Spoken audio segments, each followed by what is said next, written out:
નમસ્કાર, મંતવ્ય ન્યૂઝમાં આપનું સ્વાગત છે ને હું છું આપની સાથે હિરલ। નજર કરીએ મહત્વના સમાચાર પર તો તાલાલા ગીર સાસણગીર સહિત ભૂકંપના આંચકા અનુભવાયા છે। તાલાલા સાસણગીર સહિતના ગામોમાં ભૂકંપનો આંચકો આવ્યો છે। તો આજે ત્રીજો ભૂકંપનો આંચકો અનુભવાયો છે। તો ભૂકંપને લઈને આ સમાચાર। સવારે 4 કલાક 1.2 ની તીવ્રતાનો ભૂકંપનો આંચકો આવ્યો હતો। તો 6 કલાકે 1.5 ની તીવ્રતાનો આંચકો આવ્યો હતો।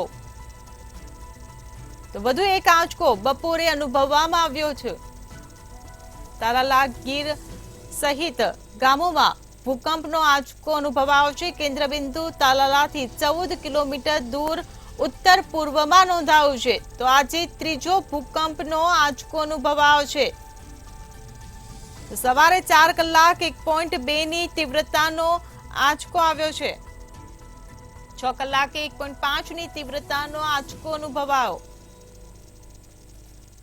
તો વધુ એક આંચકો બપોરે અનુભવાયો।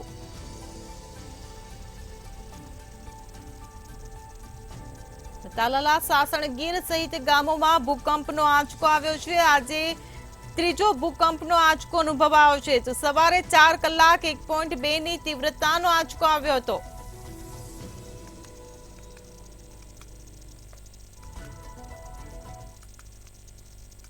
રાજકોટ અગ્નિકાંડ મામલે રાજ્ય સરકારે હવે નવા નિયમો બનાવવા જઈ રહી છે, જેને લઈ મોડલ રૂલ્સ બનાવી ગૃહ વિભાગની વેબસાઇટ ઉપર જાહેર કર્યા છે, જેના અભિપ્રાયો આપવાની સમય મર્યાદા 25 જૂન સુધી નક્કી કરવામાં આવી છે।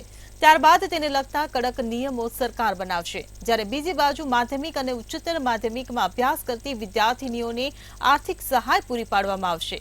નવા શૈક્ષણિક સત્રથી નમો લક્ષ્મી યોજના અમલમાં મૂકવાનો કેબિનેટ બેઠકમાં મહત્વનો નિર્ણય લેવામાં આવ્યો છે। અને સાથે નમો લક્ષ્મી યોજનામાં અત્યારે 10 અને 12ની વિદ્યાર્થીનીઓનો લગભગ 5.31 લાખથી વધુ વિદ્યાર્થીનીઓએ રજીસ્ટ્રેશન કરાવ્યું છે। અને નવું સત્ર ચાલુ થયા પછી ધોરણ 9 અને 11ની વિદ્યાર્થીનીઓનું રજીસ્ટ્રેશન થશે અને આ સંખ્યા લગભગ ડબલ જેવી થશે। એટલે તમામ દીકરીઓને 9થી તે ધોરણ 12 સુધી 50,000 રૂપિયા જેવી રકમની માતબર સહાય આ દીકરીઓને એના શિક્ષણ માટે મળશે।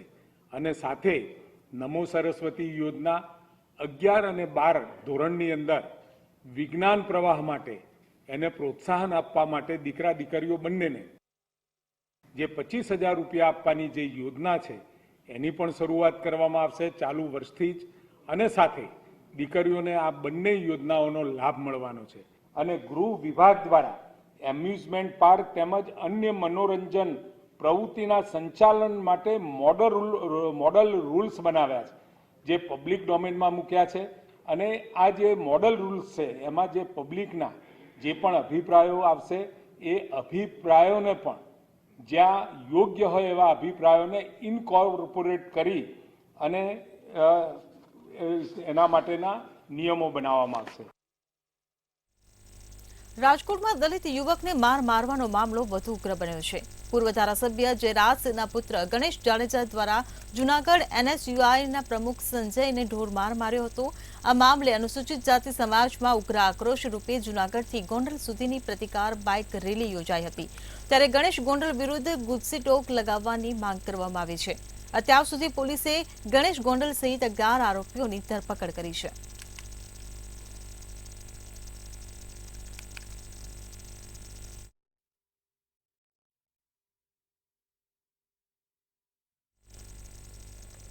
દલિત યુવકને માર મારવાને મામલે પૂર્વ ધારાસભ્ય જયરાજસિંહ જાડેજાનું નિવેદન સામે આવ્યું છે। આ ઘટના આકસ્મિક હતી, પૂર્વ યોજિત કાવતરું નથી। સર્વે સમાજે આજે સ્વેચ્છાએ ગામો બંધ રાખ્યા, એ બદલ તમામનો આભાર માનું છું। મને ન્યાયતંત્ર પર પૂરો ભરોસો હોવાનું તેમણે જણાવ્યું હતું।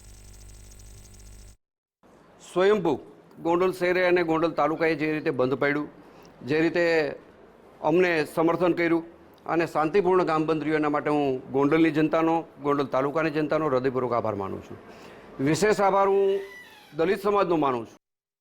તમામ દલિત સમાજના આગેવાનો સતત મારા સંપર્કમાં હતા। દલિત સમાજના આગેવાનોએ મને ખુલ્લું સમર્થન કર્યું। દલિત સમાજના મને જાણવા મળ્યું દલિત સમાજના આગેવાનો આજની રેલીમાં જોડાયા પણ નથી। એમનો પણ હું વિશેષ આભાર માનું છું અને ખાસ કરીને ફરીથી મારી જનતાનો, ગોંડલ અને શહેરની જનતાનો હૃદયપૂર્વક આભાર માનું છું. જૂનાગઢમાં એનએસયુઆઈના પ્રમુખ સંજય સોલંકીનું અપહરણ કરી માર્યાનો મામલો વધુ ઉગ્ર બન્યો છે. અપહરણના કેસમાં મુખ્ય આરોપી ગણેશ જાડેજા સહિત 11 શખ્સોને જેલના હવાલે કરી દેવાયા છે. જેલમાં જઈને 5 દિવસની પૂછપરછ માટે કોર્ટે મંજૂરી આપતા પોલીસે આરોપીઓની પૂછપરછ શરૂ કરી છે, જેથી પોલીસ દ્વારા જેલમાં ગણેશ સહિતના 8 આરોપીની કેસના કામે પૂછતાછ શરૂ કરવામાં આવી છે. તેમજ જેલમાં પંચોની હાજરીમાં મોબાઈલને એફએસએલ તપાસ માટે મોકલવામાં આવશે.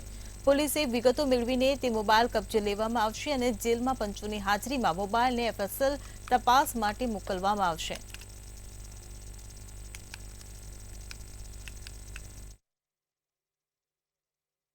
31/5 ની રાત્રિ દરમિયાન જે અપહરણ, કિડનેપિંગ, વેટોસિકનો બનાવ બનેલો તે અંતર્ગત નામદાર કોર્ટ દ્વારા 5 દિવસ માટે સૂર્યોદયથી સૂર્યાસ્ત સુધી જેલમાં જેટલા તમામ આરોપીની પૂછપરછ માટે છે મંજૂરી આપવામાં આવી. તે અંતર્ગત જેલમાં જઈને આરોપીઓના ખાસ કરીને બનાવ સમયે પહેરેલા કપડાં, એમના જે ઉપયોગમાં લીધેલો મોબાઈલ, હથિયારો, મારતી વખતે કોની પાસે કયા પ્રકારનું હથિયાર હતું તે બાબતના હાલ ઝીણવટપૂર્વકના પૂછપરછ કરી રહેલ છે.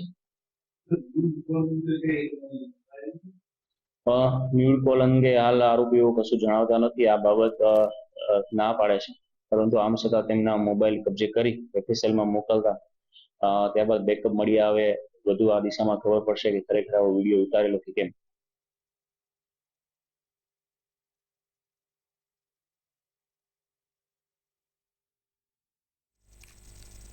આજથી નવા નિયમો અનુસાર સમગ્ર ગુજરાત રાજ્યમાં ભારે વાહનોના સર્ટિફિકેટ માટેના નિયમો બદલાઈ ગયા છે. ત્યારે દેવભૂમિ દ્વારકામાં પણ ભારે વાહનો માટે આજથી ઓટોમેટેડ ટેસ્ટિંગ ફરજિયાત રહેશે.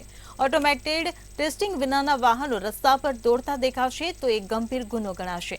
રિક્ષા, એમ્બ્યુલન્સ, સ્કૂલ બસ, 3 વ્હીલર સહિતના વાહનોના ફિટનેસ માટે રાજ્યના વિવિધ જિલ્લાઓમાં ઓટોમેટેડ ફિટનેસ સેન્ટર ખોલવામાં આવ્યા છે.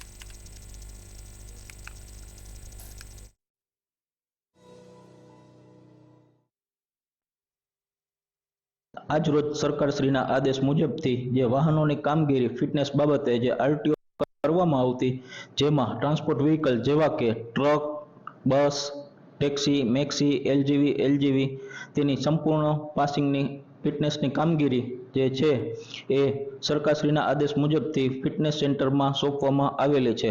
આજ રોજથી દેવભૂમિ દ્વારકા જિલ્લાના ખંભાળિયા ખાતે એનઆરઈ ગોલાઈ પાસે એમજે એન્ટરપ્રાઇઝ જે આપણે આવેલ છે ત્યાં વાહનનું ફિટનેસની કામગીરી આજ રોજથી કરવામાં આવશે. જામનગરમાં આવતીકાલથી શાળાઓ શરૂ થઈ રહી છે, ત્યારે વિદ્યાર્થીઓ અને તેમના વાલીઓ દ્વારા શહેરની જુદી જુદી દુકાનોમાંથી સ્કૂલ ડ્રેસ, સ્ટેશનરીનો માલ સામાન, ચોપડા વગેરે સામગ્રી ખરીદવા માટે લાંબી કતારો જોવા મળી રહી છે.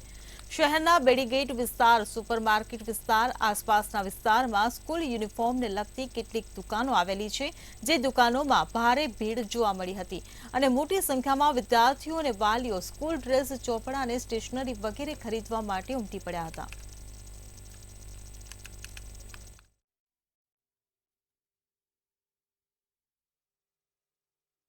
જામનગરમાં અત્યારે વેકેશન અત્યારે પૂરું થવા ઉપર છે અને સ્કૂલો બધી સ્ટાર્ટ થવા ઉપર છે, તો અત્યારે યુનિફોર્મ છે કે બેગ છે કે સ્ટેશનરી છે, બધી જ દુકાનો પર અત્યારે ખૂબ જ ભીડ જોવા મળી રહી છે.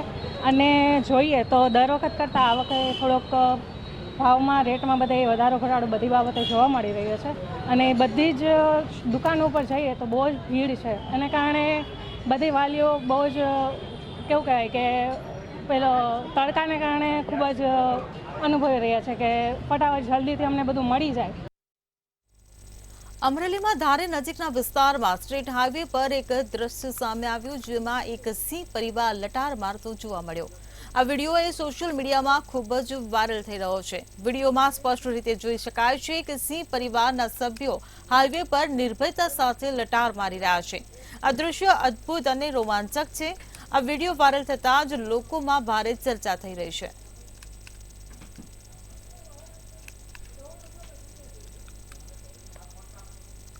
જામનગરના ઘોઘા સર્કલ નજીક ધોળા દિવસે એક યુવકની ઘાતકી હત્યા કરવામાં આવી હતી. મનીષ સોલંકી નામના યુવક પર 2 ઇસમોએ છરી વડે હુમલો કર્યો હતો। આ હુમલાના પગલે મનીષને ગંભીર ઇજાઓ પહોંચી હતી। તેને તાત્કાલિક સારવાર અર્થે હોસ્પિટલ ખાતે ખસેડવામાં આવ્યો હતો। જો કે ઇજાઓના કારણે ટૂંકી સારવાર દરમિયાન મનીષનું મોત નીપજ્યું હતું। પોલીસે ઘટના સ્થળે પહોંચીને તપાસ શરૂ કરી સીસીટીવી ફૂટેજના આધારે હુમલાખોરોની શોધખોળ શરૂ કરવામાં આવી છે। ત્યારે આ મામલે કાર્યવાહી હાથ ધરવામાં આવી છે।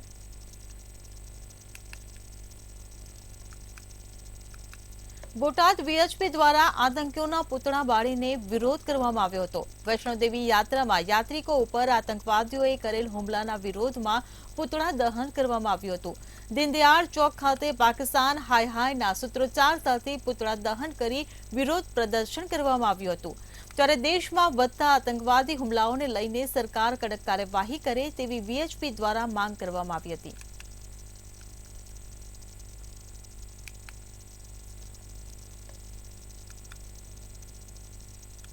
સુરત મહાનગરપાલિકા સંચાલિત સ્મીમેર મેડિકલ કોલેજની હોસ્ટેલમાં થાઈ ગર્લને લાવવામાં આવતા સર્જાયેલા વિવાદમાં આકરા પગલાં લેવામાં આવ્યા છે।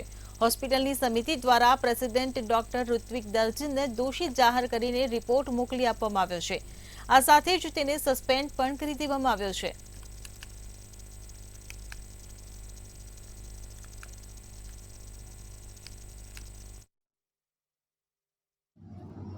जो 5 लोगों की तपास समिति बनाई थी उसने उसका रिपोर्ट सबमिट कर दिया है। उसके हिसाब से उस स्टूडेंट को यहाँ से सस्पेंड करने वाले देन वो फाइल जो है वो सबमिट कर दी है। वो खाता की तपास में जाएगी और खाता की तपास में कितने साल के लिए या कितना ड्यूरेशन उसका होगा वो डिसाइड होगा। શાળાઓ શરૂ થાય તે પહેલા જ સુરતની સેન્ટ ઝેવિયર્સ શાળા દ્વારા વિદ્યાર્થીઓની જવાબદારી વાલીઓ પર થોપવાનું કારસ્તાન સામે આવ્યું છે। શાળા દ્વારા ફરજિયાતપણે વાલીઓ પાસે સોગંદનામું પત્ર ભરવા આપવામાં આવ્યું હતું। શાળામાં મૂકવામાં આવતી સ્કૂલ વાન અને બાળકોની જવાબદારીમાંથી છટકી જવા માટે શાળાએ ડિક્લેરેશન ફોર્મ આપ્યું હતું।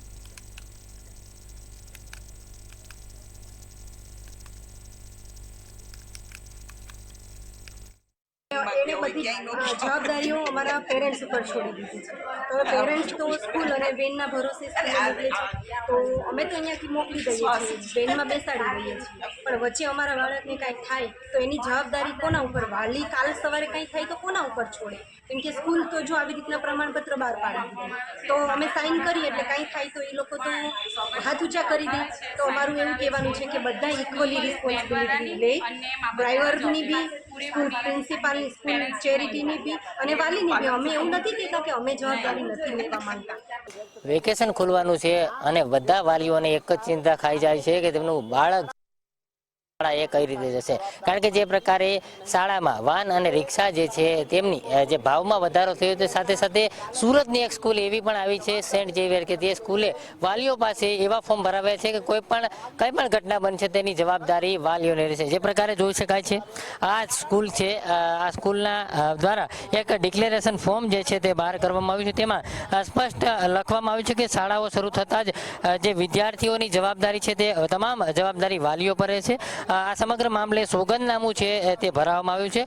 જે પ્રકારે સ્કૂલ વાનમાં બાળકોને મૂકવાની જવાબદારી જે છે તેમાંથી શાળા સંચાલકો છટકી રહ્યા હોય તે પ્રકારનો આખો જે લેટર છે તે વાલીઓ પાસે ભરવામાં આવ્યું છે। ખાસ કરીને જે પ્રકારે ડિક્લેરેશન ફોર્મ છે તેમાં લખવામાં આવ્યું છે કે મારા બાળકને જે વાનમાં કે સ્કૂલે મોકલું છું તેની તમામ જવાબદારી છે તે વાલીની રહેશે અને જો મારા બાળકને જે વાન સ્કૂલમાં મોકલું છું તે વાન એ ચેક કરી લેવામાં આવી છે, કાંઈ પણ થશે તો જવાબદારી મારી રહેશે, આવું કહીને વાલીની સહી જે છે તે લેવામાં આવી છે। એટલે સ્પષ્ટ કહી શકાય કે જે પ્રકારે ડિક્લેરેશન ફોર્મમાં વાનના નિયમો, ફિટનેસ ટેસ્ટ, ટ્રાન્સપોર્ટ ડિપાર્ટમેન્ટના તમામ જે નોંધણી કરવામાં આવી છે કે નહીં તે તમામ વસ્તુઓ છે તે વાલીઓને જોવાની રહેશે। આ સાથે સાથે જે તેમનું જે બાળકને મૂકવા માટે થઈને જે વાહન છે તે કેટલું યોગ્ય ગુણવત્તાવાળું છે તે તમામ બાબતોની ધ્યાન અને જાણ છે તે વાલીને રાખવી પડશે। તે પ્રકારનું ડિક્લેરેશન ફોર્મ ભરવામાં આવ્યું છે। આ ફોર્મ જે છે તે ક્યાંક ને ક્યાંક જે પ્રકારે જિલ્લા શિક્ષણ અધિકારીઓ છે કે તેમણે નકારી કાઢ્યું છે કે આ ફોર્મ તેમના દ્વારા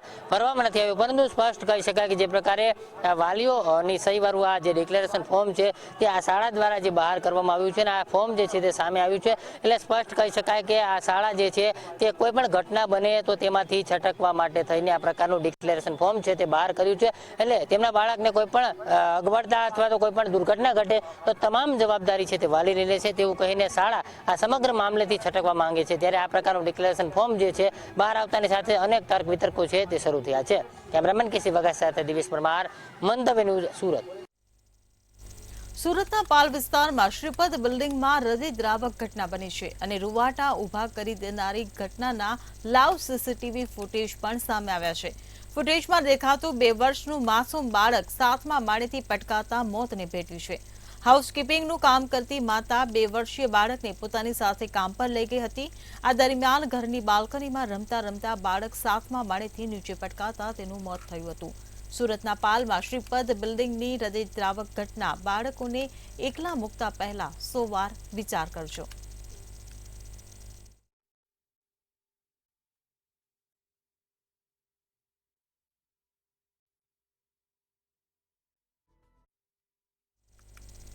સુરતમાં મંદિરો તોડવાની નોટિસથી હિન્દુ સંગઠનોમાં આક્રોશ જોવા મળી રહ્યો છે.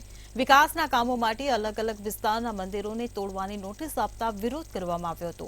આ અંગે બજરંગ દળ તેમજ વિશ્વ હિન્દુ પરિષદના કાર્યકર્તાઓએ જિલ્લા કલેક્ટરને આવેદનપત્ર આપ્યું હતું. આ દરમિયાન મોટી સંખ્યામાં બજરંગ દળ તેમજ વિશ્વ હિન્દુ પરિષદના કાર્યકર્તા કલેક્ટર કચેરી પર ઉપસ્થિત રહ્યા હતા અને કાર્યકર્તાઓએ એસએમસી હાય હાયના નારા લગાવ્યા હતા. તેમજ વિશ્વ હિન્દુ પરિષદે માંગણી કરી છે કે મંદિરોને વિકાસના નામે તોડવામાં ન આવે. જો મંદિરો તોડવામાં આવશે તો આગામી દિવસોમાં આંદોલન કરવામાં આવશે.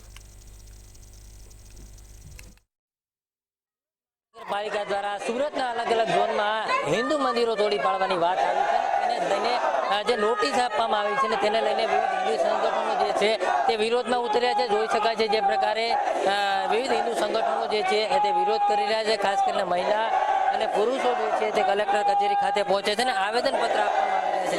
વિવિધ કાર્યકર્તાઓ છે એમની સાથે વાત કરીશું. જે પ્રકારે અહીંયા પહોંચ્યા જો કઈ રીતનો વિરોધ છે ને કઈ રીતનું માંગ છે.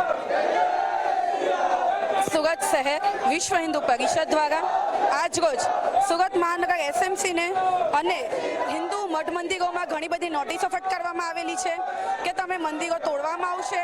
અમે હિન્દુ સંગઠન થઈને અમે વિરોધ કરીએ છીએ કે હિન્દુઓના જો મઠ મંદિર ઉપર કોઈ પણ દબાણ આવશે તો અમે હિન્દુ સંગઠન અને જે અમારા સંતો છે એના દ્વારા અમે લોકો રોડ રસ્તા ઉપર ઉતરશું.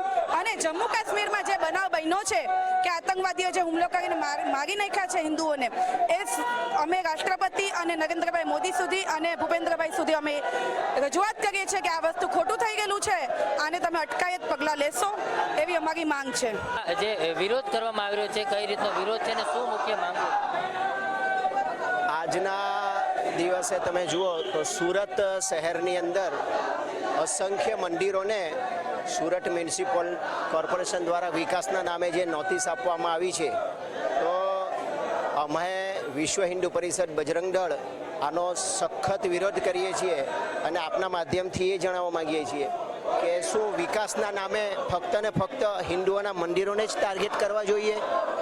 આપણા સુરત શહેરની અંદર અસંખ્ય મસ્જિદો અને મજારો રોડ ઉપર આવેલી છે અને એ મજારો અને મસ્જિદોમાં તમે જોજો તો એ લોકોએ એ જગ્યા તો કબજે કરી જ છે, પરંતુ સાથે સાથે એ લોકોએ રોડ ઉપર દુકાનો બનાવી અને એ લોકોના સમાજના અમુક વર્ગને ત્યાં આગળ વધારે ને વધારે જગ્યા કબજે કરવા માટે વિસ્તાર કરી આવકનું સાધનો પણ કરી આપ્યા છે.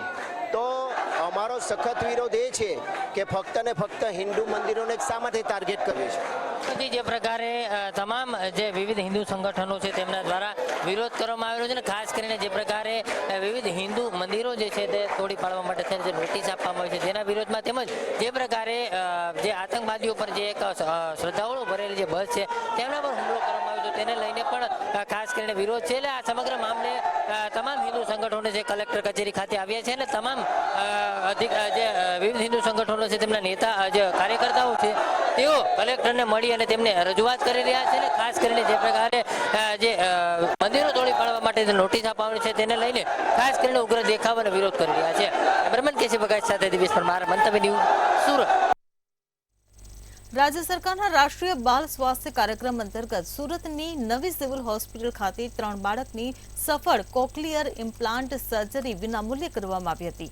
3 બાળકો જન્મ બાદ સાંભળી કે બોલી શકતા નહોતા, ત્યારે આ ત્રણેયની કોક્લિયર ઇમ્પ્લાન્ટ સર્જરી કરાતા સફળ પરિણામ મળ્યું છે। ત્રણેય બાળકોના વાલીઓએ નવી સિવિલ હોસ્પિટલના ડોક્ટરોનો આભાર માન્યો હતો।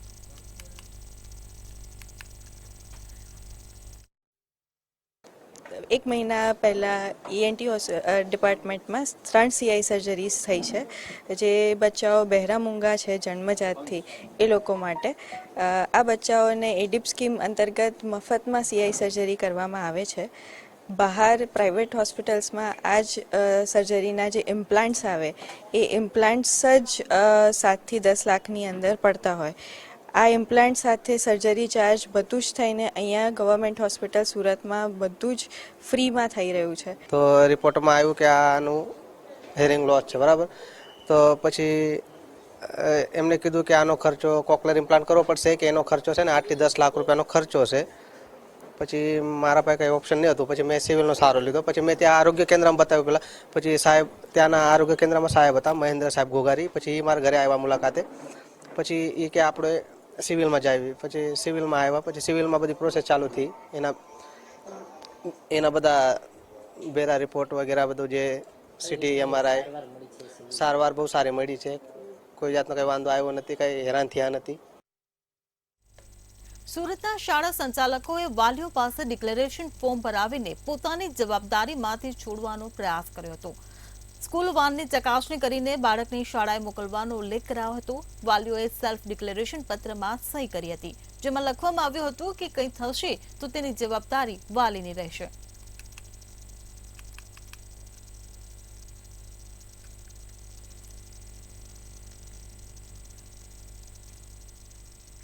દ્વારકા જામ ખંભાળિયામાં 21 વર્ષીય યુવાનનો આપઘાત। દ્વારકાથી આ મહત્વના સમાચાર। જામ ખંભાળિયામાં 21 વર્ષીય યુવકે આપઘાત કર્યો છે। તો અગમ્ય કારણોસર ગળે ફાંસો ખાઈને આ યુવાનને જીવન ટૂંકાવ્યું છે। તો ચાંદ બાનવા નામના યુવકે પોતાના જ ઘરમાં ગળે ફાંસો ખાઈ લીધો। યુવકના મૃતદેહને PM અર્થે ખસેડવામાં આવ્યો છે। તો પોલીસે ફરિયાદ આધારે વધુ તપાસ હાથ ધરી છે। તો દ્વારકાથી આ સમાચાર। દ્વારકા જામ ખંભાળિયામાં 21 વર્ષીય યુવકે આપઘાત કર્યો છે। તો અગમ્ય કારણોસર ગળે ફાંસો ખાઈને આ યુવાને જીવન ટૂંકાવ્યું છે। ચાંદ બાનવા નામના આ યુવાને પોતાના જ ઘરમાં ગળે ફાંસો ખાઈને જીવન ટૂંકાવ્યું।